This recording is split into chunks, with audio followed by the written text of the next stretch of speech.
নিত্য প্রয়োজনীয় জিনিসপত্রের মূল্যবৃদ্ধি রোধে উপযুক্ত পদক্ষেপ গ্রহণের দাবিতে আজ বিভিন্ন সামাজিক, সাংস্কৃতিক, নাগরিক, যুব গ্রাহক সংগঠনের প্রতিনিধি ও নাগরিকেরা দুপুর 12টায় শিলচরের ক্ষুদিরাম মূর্তির পাদদেশে জড়ো হয়ে বিক্ষোভ প্রদর্শন করে।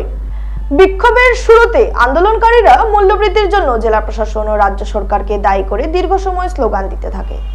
বিক্ষোভ চলাকালে সেখানে নাগরিক স্বার্থ রক্ষা সংগ্রাম পরিষদের সাধারণ সম্পাদক হরিদাস দত্ত বলেন, জেলার প্রতিটি বাজারে শাক, সবজি ও নিত্য প্রয়োজনীয় জিনিসপত্রের দাম মানুষের নাগালের বাইরে চলে গেছে। এমনিতেই এবার জেলাবাসী প্রায় এক মাসের মধ্যে দুবার বানবাসী হয়ে অর্ধাহারে অনাহারে দিন যাপন করছেন। বন্যা পরিস্থিতিতে কার্যরত রোজি রোজগারহীন সাধারণ মানুষের পক্ষে জীবন ধারণ করা অত্যন্ত কষ্টকর। গত সাধারণ নির্বাচনের পর থেকে জীবনদায়ী ঔষধ, বিদ্যুৎ মাশুল, জলকর, পৌরকর, মোবাইলের ফোনের রিচার্জ ইত্যাদির মূল্য বৃদ্ধি করে মানুষকে নিংড়ে নেওয়া হচ্ছে। নিত্য প্রয়োজনীয় জিনিসপত্রের অস্বাভাবিক মূল্যবৃদ্ধি সাধারণ মানুষের প্রাণ অষ্টাগত করে তুলেছে।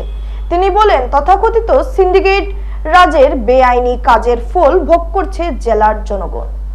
বিক্ষোভ শেষে বিভিন্ন সংগঠন ও নাগরিকদের পক্ষ থেকে মিছিল করে ক্ষুদিরাম মূর্তির পাদদেশ থেকে নিত্য প্রয়োজনীয় জিনিসপত্রের মূল্যবৃদ্ধি রোধ সহ বিভিন্ন দাবিতে একটি স্মারকপত্র জেলা আয়ুক্তের নিকট প্রদান করা হয়।